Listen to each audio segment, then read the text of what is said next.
What is up, everybody? Welcome back to another episode of the Rethink Everything podcast. This is part 2, because in the last episode, you had Wally and I, and kind of towards the end of it, there was some like psychoanalysis happening about me personally. Hopefully you skipped that part. And now Wally's making me deal with that in my real life. And so we have a meeting about that tomorrow, which I'm not excited about, though I am excited about the outcome. But today's not about us.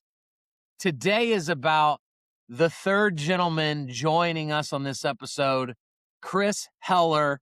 And if you're not familiar with him, let me tell you about him. And there's a lot of people that you don't want to read the bio.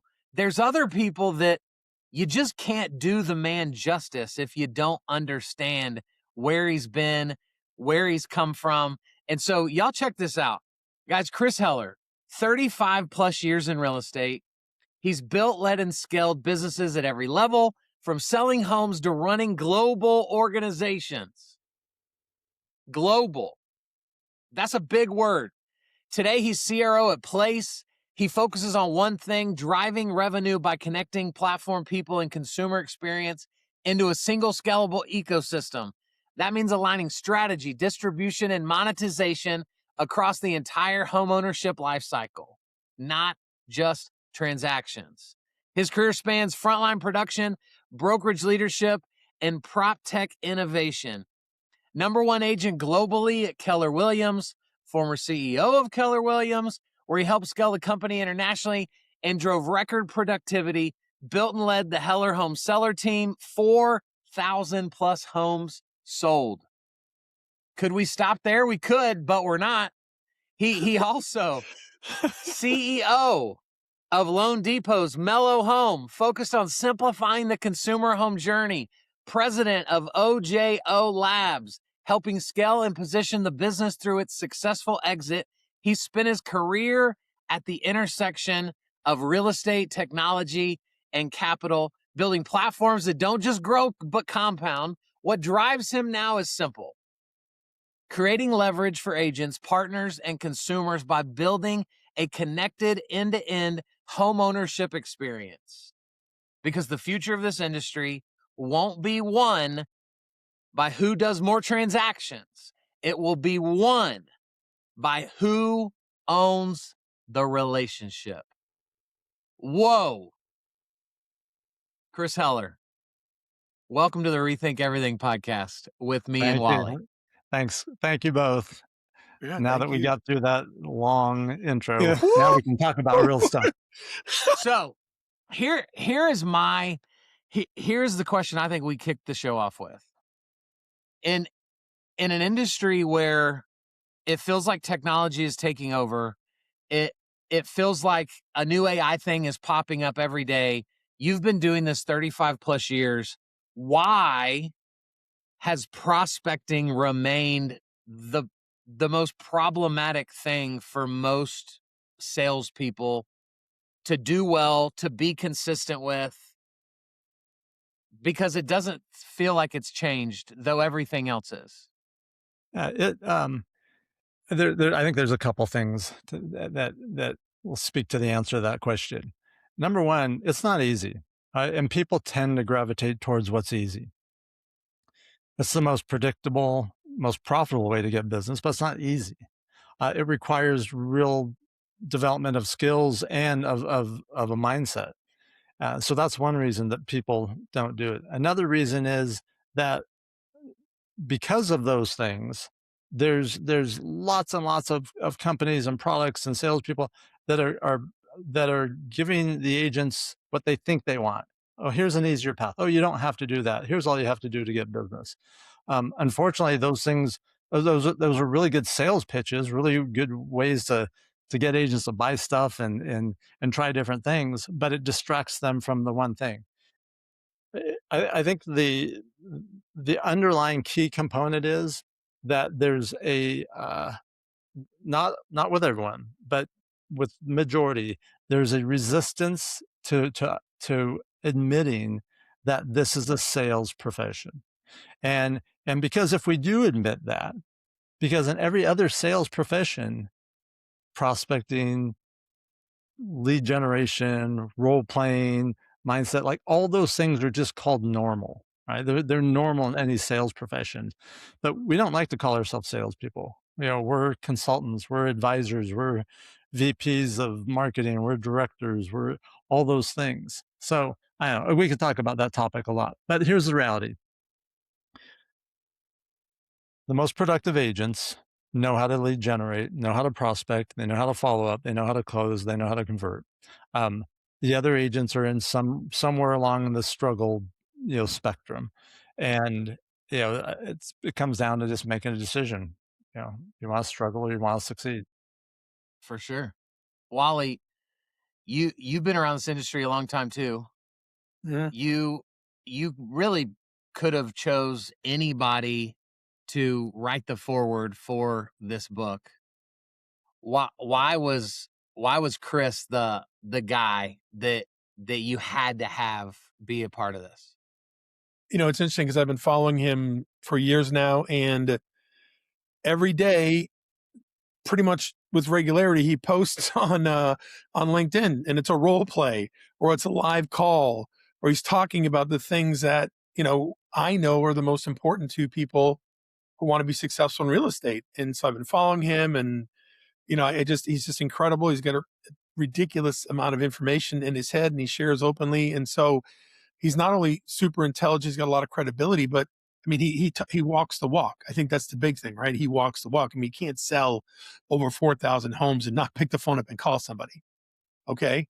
So just having done the work, and then, with the background that he has, and the fact that even today, even though he, doesn't really need to, he still, you know, for lack of terminology, eats his own dog food, right? He's still teaching people how to call. He still has ISAs calling for them. He's still doing things that every agent does in their business, and he does it at a super high level. And and who better than, and we were joking before this, the king of all real estate, right? Real estate royalty.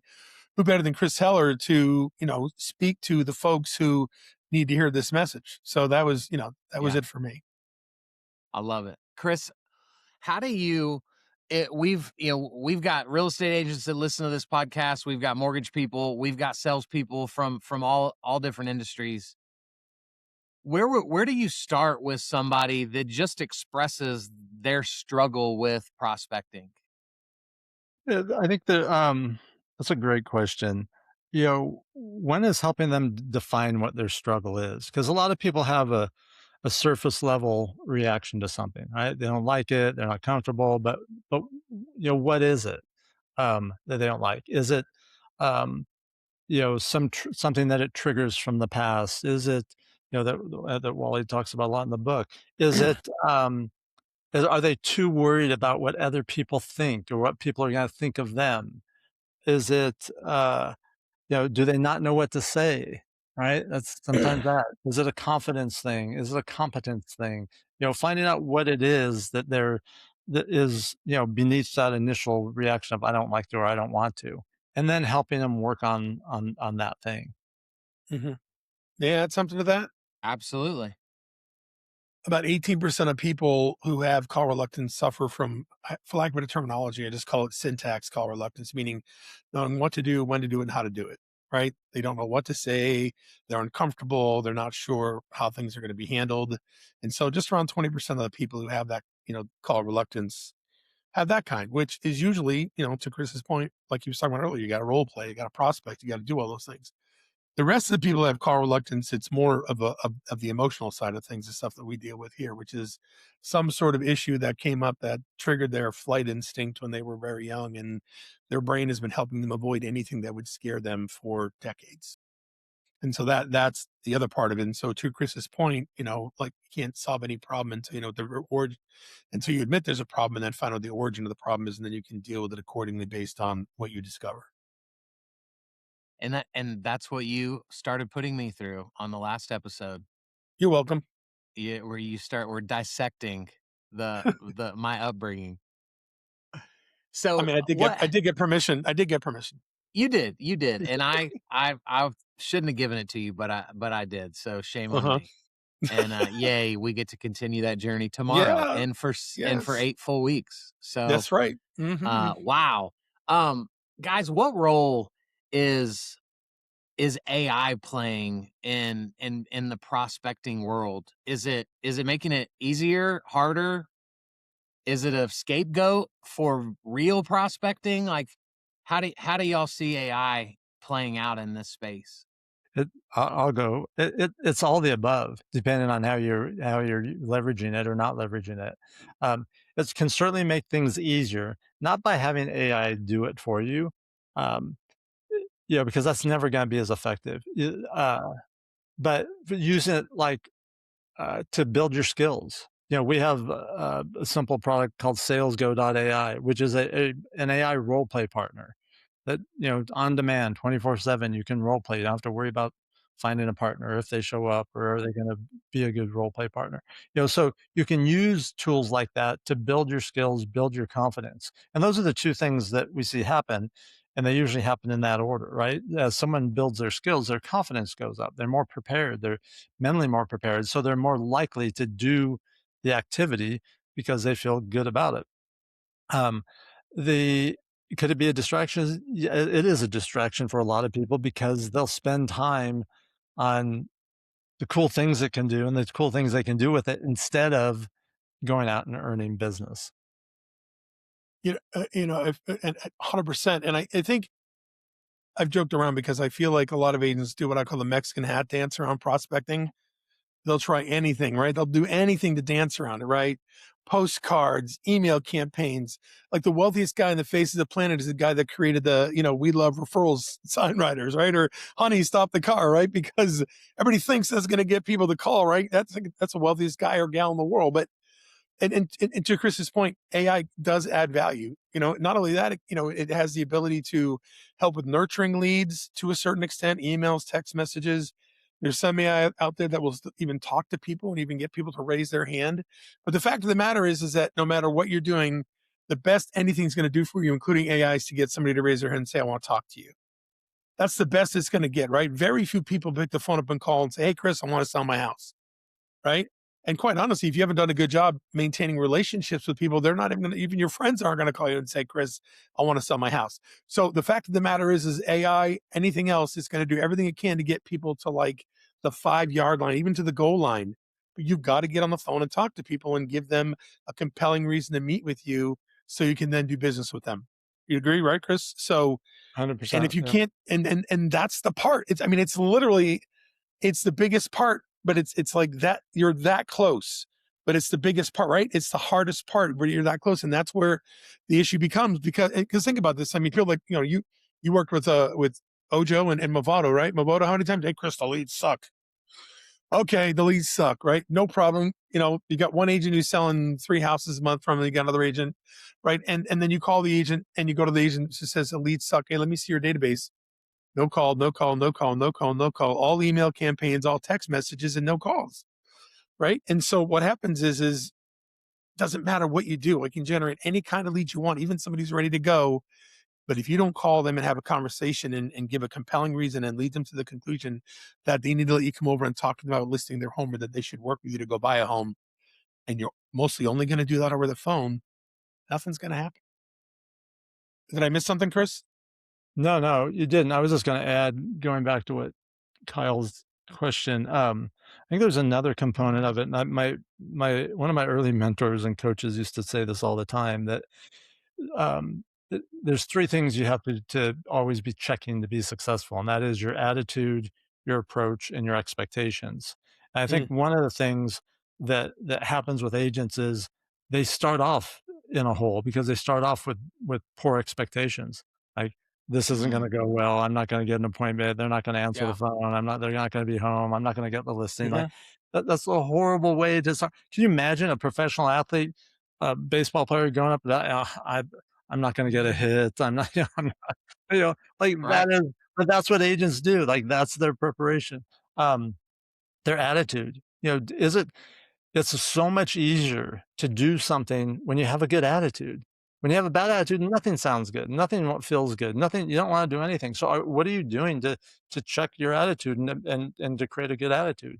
And then your approach. Are you prepared at the highest possible level? Have you practiced and role played? And my first week in real estate, and there was no one coaching. I didn't know there weren't coaches, and there was no YouTube, there was no internet. There was like, but I knew I had to know what to say. So I would grab these agents in the office, say, "Hey, I have an appointment. Can I role play with you? Can I practice with you?" Because I didn't even know what to say. I didn't know anything about real estate. I got talked into getting into real estate. Um, but I had enough wherewithal and enough awareness to know that I had to know what to say. So how am I going to do that? I got to practice. I got to find someone that can I can role play with. Why does it feel like, and maybe I'm off, but in my gosh, probably 13 plus years now of working with realtors in some capacity, I feel like most of them talk down on the people that role play. Like what like that they don't need to, like that's kind of silly. Like why does it feel like so many people are anti role playing? I think there's a couple of answers to that. And one of them is ego. The biggest impediment to people, succeeding is their ego, and most of them don't deserve to have the ego that they have. Right? Yeah. Like Yeah. you haven't really accomplished anything. So why do you think you're so much better than someone that role plays? Hmm. I've always been into sports, so it was always easy for me to draw the parallels. You know, Yeah. a professional athlete doesn't stop practicing once they become a professional athlete. An Olympic athlete, because they're an Olympic athlete, doesn't stop practicing. They do it more. Yeah, So they work if I harder. want to be good at something, if I want to get extraordinary results, then I'm just going to do what the pros do. And that was the easy thing. And Absolutely. and here's the other thing. I didn't care what the Mm, other people thought. I didn't care what the other agents were saying. I didn't care, that they thought I was a whack job. What I just didn't care. My goals, my bank account, my family, my clients were way more important to me than what someone else Sure. thought about me. Hmm. yeah. We're wired to avoid. We are wired like we have a negativity bias, like it is wired inside of us to protect us, right? But it's supposed to protect us from doing things like petting rattlesnakes or jumping in front of it, or jumping in front of an 18 wheeler or trying to race it. That's what it's there for, right? But for a lot of people, because something triggered them when they were younger, the brain says, "Okay, I'm going to protect you from this," and then to your brain, fear is fear, right? And until you help it sort out which fear is fear, it's all fear. So, right, like Chris said, their ego, the fear of not being good enough, fear of not being liked, fear of not looking like I don't know what I'm going to do, right? Or not looking like I know what I'm doing, right? All that stuff, right? And until you get to the point where Chris is, and you're giving F, you break, you're giving F, and you just don't care. It's going to prevent you from having great relationships with anybody. It's going to prevent you from making money. It's going to prevent you from being consistent, right? And so, because I think, and again, I can't agree with Chris anymore. Like that, the ego is getting in the way, and ego is, in my opinion, it's a fear based protection mechanism, right? I got to tell you I'm good. I've got to have a strong enough ego to make myself look good because inside I don't feel so good, Yeah. right? Absolutely. We we've got time for one more question. I think I have the question ready. So we know that one tip is go buy the book. Rethink everything you know about prospecting. If you're watching this, listening to this, and you're struggling with prospecting, go get it. What a I don't want to use the word cheap because the book is not cheap, but financially it is a very small Inexpensive, investment into yourself. inexpensive. There you go. It's an inexpensive investment into yourself.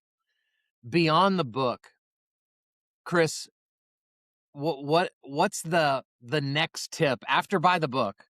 Is the next tip to just start making calls today and like jump in the deep into the pool? Or is the next tip to like pick the first script that you role play with? Like where do you take people next? Yeah. Um, well, that's what I did. I got a script. The manager in the office handed me a script. And he said, and this was after several weeks of me pestering him, asking him questions. And finally, he said one day, Hmm. he goes, "Here, just use this," and gave me the script. It was a script for calling for sale by owners. I didn't know anything about for sale by owners, anything else. It could have been a script for something else, but since it was for sale by owners, that's what I used. That was in December.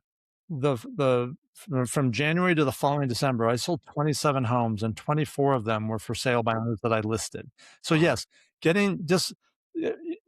got to get rid of the excuse of not knowing what to say. So get a script, and there's not. It doesn't matter where you get the script or what the script is really. It's just that you have one, right? This is just something you're going to need to say. You'll discover what works, what doesn't work, what resonates, what doesn't resonate, how people react to certain things. But just know that and have that plan. So that, I think that's always the first step, right? And then it's just doing it. There's too many people spend too much time getting ready to get started, to begin, the old ready, aim, fire. Just fire. Yeah. Love that. Wally, anything else? Yes. I mean, what he said is taking action is the most important thing, right?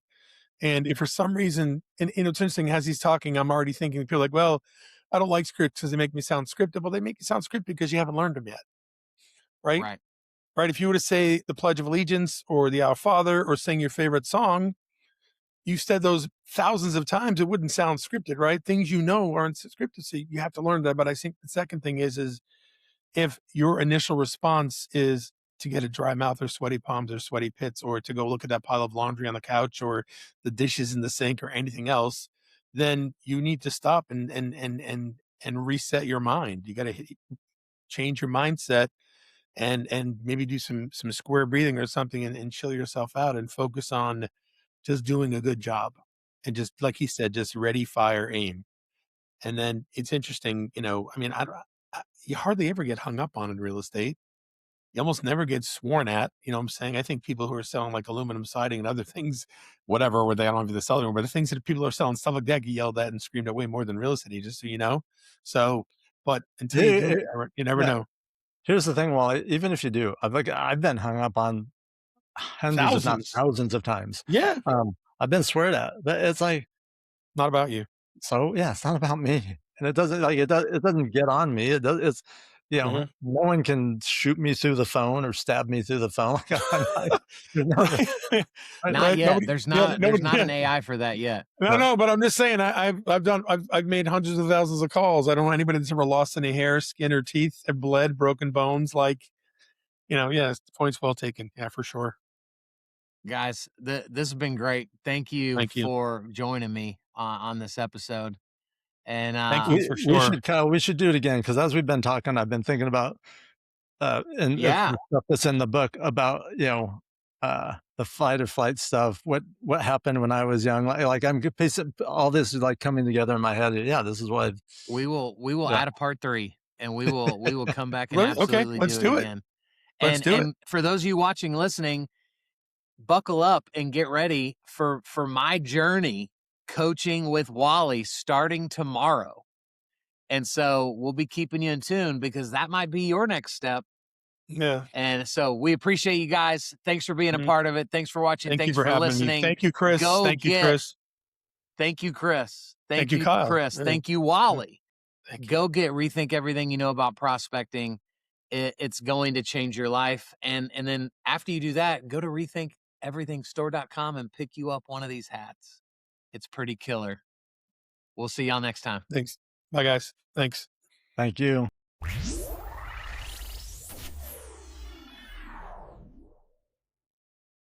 What?